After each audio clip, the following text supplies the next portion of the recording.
Services Caravan sa Dakbayan sa Oroqueta gihugupan sa mga professionals nga gikan sa Dakbayan o sa silingang lugar sa Misamis Occidental. Ani ang kumpletong detalye.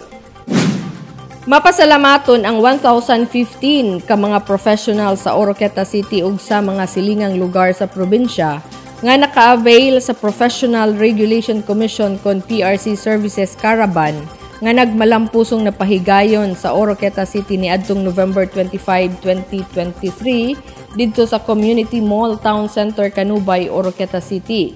Gikan sa alas 8 sa buntag hangtod kini sa alas 5 sa hapon. May buntag Oroqueta City. Ako being a senior citizen, nalipay kong dako nga nahimo kong part diri sa PRC mobile licensing. Although retired ako, but still I need to renew my license. Kalipay na ko nga di na mo biyahe ta sa Pagadian City. It's makasave it out time. And then being a senior, very accommodating ang taga-PRC. Pag-abot na ako, nakasulod dito sa office. And I am so much thankful for that. Thank you, LGU of Oroqueta, for sponsoring this endeavor, the PRC mobile licensing here in our very own city of Oroqueta, the city of good life. Mapasalamaton usab ang pangagamhan ng lokal sa Oroqueta City ubos sa pagdumala ni Oroqueta City Mayor Lemil Merrick Macosta sa personahe nga gikan sa Professional Regulation Commission Region 10 nga gipanguluhan ni PRC Regional Director Julie Sabalza sa pag-akomodar sa hangyo sa LGU Oroqueta aron madala ang mga serbisyo sa PRC nganhi sa Dakbayan pinaagi sa serbisyo Caravan. Atong pakpakan ang taga-PRC. Thank you so much. On behalf of our City Mayor, who is presently out of town, and Madam Gigi Almonte, our City Vice Mayor, sa atong mga members sa Sangguniang Panlungsod, I would like to welcome you all.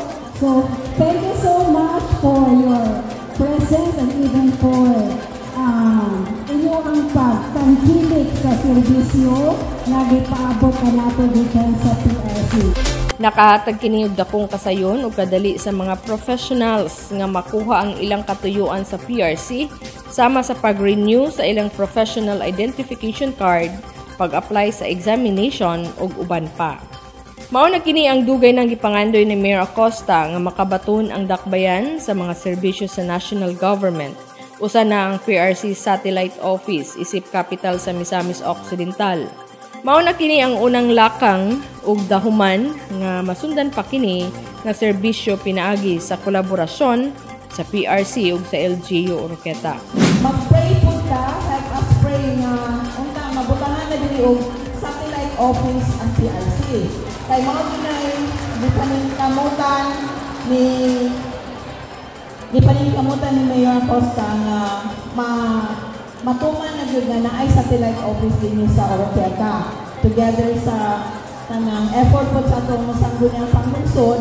So hopefully nag-request na gyud sila gahulang na lang may go signal sa central office. Mao kini ang mga serbisyo nga nahatag sa PRC sa usa ka adlaw nga serbisyo Caravan nga naglangkob sa professional identification card nga mikabat sa 427 ang naka-avail. 81 ang certification request, 369 ang authentication request, 21 ang petition for change of status and correction of entries, 18 ang nag-apply para sa examination, samtang 99 ang uban pang mga queries and concern nga mitutal sa 1,015 ang klase sa serbisyo nga nahatag sa PRC Serbisyo Caravan.